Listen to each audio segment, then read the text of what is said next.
Finland. So that was your next stop? No, that was just like a little tour. But after Slovakia, I went to Argentina, played there with Chris. After that, I went to Germany. Even with that was a process. So it wasn't just a straight jump onto the team. Like I said, once again, I went to Mongolia before the COVID. I was in Mongolia, and that was the Super League. I was playing out there, but then COVID hit. Oh yeah, so let's talk about that. So how did the COVID impact like all this overseas traveling? Like how did that? It stopped everything, bro. Stop everything. Like when I was in Mongolia, that would have been the highest salary I would have made at that moment of my career. So I was excited, you know what I mean, about being able to level up with that. And then it just like this, literally, I was up there for like a month, and then things just started changing.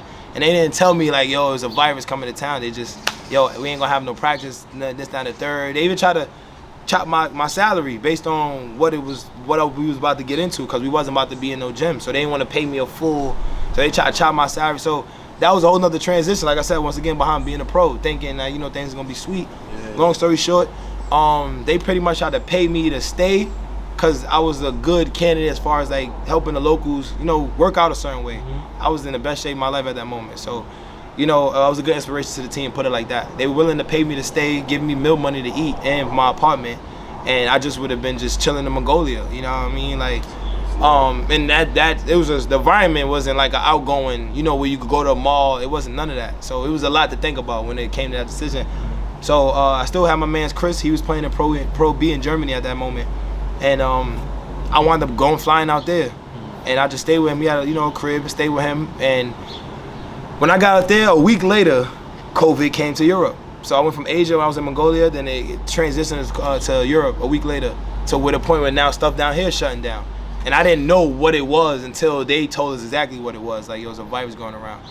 But like I said, with that being said, I was there just grinding behind the scenes, practicing in the gym with the team, being the extra help. And that's kind of how I earned, my opportunity on my way onto the team, like when they leveled up. Because they wound up winning and giving the opportunity to go to Pro A, which allows them to bring in more Americans. Gotcha. So that was my opportunity, to join the team. But yeah. So overseas, so how is it? It's like you could bring like 2 Americans or something? It depends on the league, and they got certain rules. So some teams can have 4 Americans in certain leagues. So when I was playing Pro A, they was able to have 4 Americans. So we had a kid from Jersey, shout out to Javaris. We had a kid named Vance from Chicago, shout out to Vance, Chris, and myself. And those are the 4 Americans on the team at that moment. And it's a 12-man roster, 15-man roster? Yeah, it could vary, because you can have 12-man or people that show up for the game, but then when it's time to practice, you got 15 players. And it's usually like the kids that playing like the JV team, they'll probably be playing practice or maybe get in the game. But other than that, it was like a 10 to 12-man roster for real. Gotcha. So was that your last stop overseas? Yeah, for the most part, yeah. That was where I pretty much finished off that in Germany, my Pro A. I wound up having my son, so that another thing, like I said, it altered my process as far as what I was going through, and it was mostly mentally, because every decision I made was my own decision. It wasn't nobody that forced me to do it, but I always felt like, I'll put the kids first before anything, because it's hard to not to, honestly, unless you just don't care. But me as a man, I went out there low key, unprepared mentally, because I didn't know what I was getting to. So in the gist of that. And speak on the COVID, I had COVID that year. Got into a little car accident, stuff like that, of that nature. And then my baby shower was on my birthday. Wow. So I was supposed to have left early August, and I wound up staying later because of the situation that I had a kid. And they allowed, and thank God they let me stay. You know what I'm saying? So I wound up leaving later, which was on the September 4th I left 2 days after my birthday. My baby shower was on my birthday. So me leaving September 6th with all this on my mind of trying to balance, at that moment I was trying to get my son's mother to come out there with me and have my family out there, and she expressed her concerns. So all these things, like I said, became a factor to the decision that I was trying to, make. And I was trying to do it, to have a family overseas with you, something, that people dream about. But it didn't happen that way. So like I said, I had to, now it was like a mental thing. And I'm just bad, it's literally tug and pull, being over there and worrying about things over here. So it goes back to what my coach said in JUCO. You only could control what you could control. And I low-key kind of lost the grasp of that, that logic talking. I kind of just came back home. I played 8 games Pro A. And my last game was my best game, which is the crazy part. I think I had like 15. That was my best game. That was my outbreak game, you could say. But mentally, I was done. Yeah, I was too concerned about my son. And then I think it was the aspect of being able to like come home and he's 8 months versus being able to be there from when he's at, you know what I mean, a newborn. And what year was this? 20, what was it? 20, yeah, right. 22. Right. So, Right. Congratulations on that too, by the way, man. Appreciate it. Got a family, man. That's what's up, man. Man. Got little offsprings and stuff. Yeah, 20. That was 21. That was 21 because he turned 3 this year. It's October. So, but yeah, that was like I said. Once again, I'm not blaming nobody or nothing like that. But when you put yourself in certain positions, I'm saying, unless you're gonna be real selfish, which also changes the dynamics of how your life gonna go. It is what it is. So that's why you gotta be mindful of what you're doing when you know what you want to do. That's all it is. A lot of stuff could be distractions. That's respectful. Yeah. So we had like a kind of viral clip with Kevin Douglas, right? Mm-hmm. So yeah, I want to ask, what's your take on, like, how do you feel about players like being like low paid?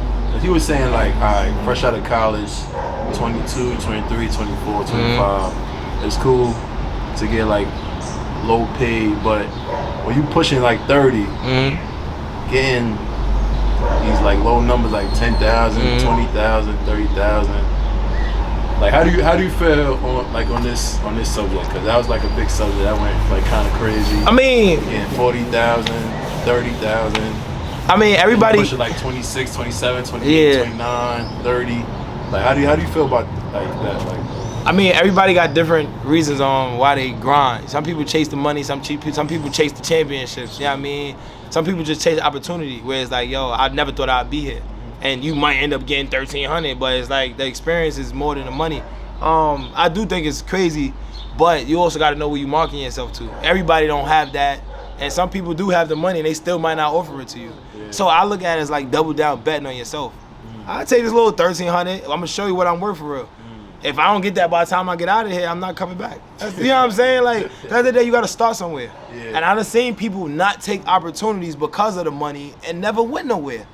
So it's like, you know what I'm saying? What is it really about at the end of the day? Gotcha. You know what I mean? You're not going to always get what you're looking for. You know what I'm saying? So even though you want to be a pro, right? Now you get there, and then these are the things, these are the barriers that you got to go through, where you really got to earn a certain level of pay.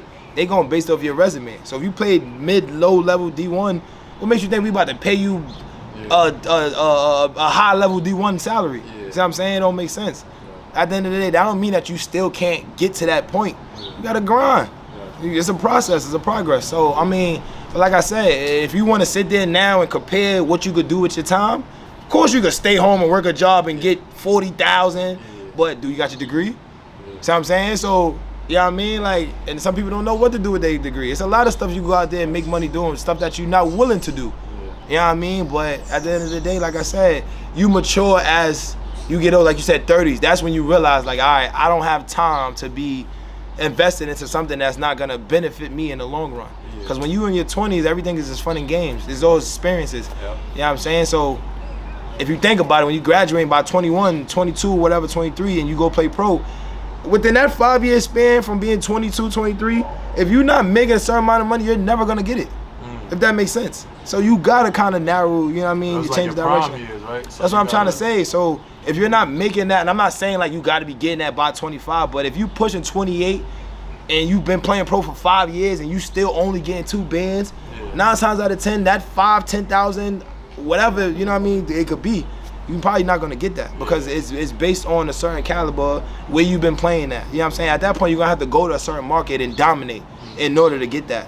But the opportunity just to even get there is rare, you know what I'm saying? Depending on how you're going to get there. You got to know people. The networking is really big. Like, connection is really big. So, I mean, but I do agree, though. Like, at some point, you can't just be, and it depends what you got going on. So, I got kids. You know, a little 20,000 ain't going to cut it. I'm coming home, that's summer money. You know what I'm saying? We're going through that in the summer. So, now I'm over here grinding just to get back. Scramble, trying to figure out. But think about all the time that I'm taking away from them being in the gym and traveling and all that just to come home with 20,000. So yeah, it could kind of put you in that space, that thinking space when you later in your careers. But then that's why you got to know, you got to grow with the process. So I'm saying, so you might have played 5-7 years of basketball and got paid only 2,000, then you could transition to become like a player development coach or a coach, and then really get paid what you was looking for that as a player. See what I'm saying? So you got to grow with the resume. Because at the end of the day, you did play pro. So that's more worth. That's worth more than that salary. You're right. You can really turn that into what you're looking for. So I don't know. I don't chase. I don't really. I'm not big on the money. I appreciate that.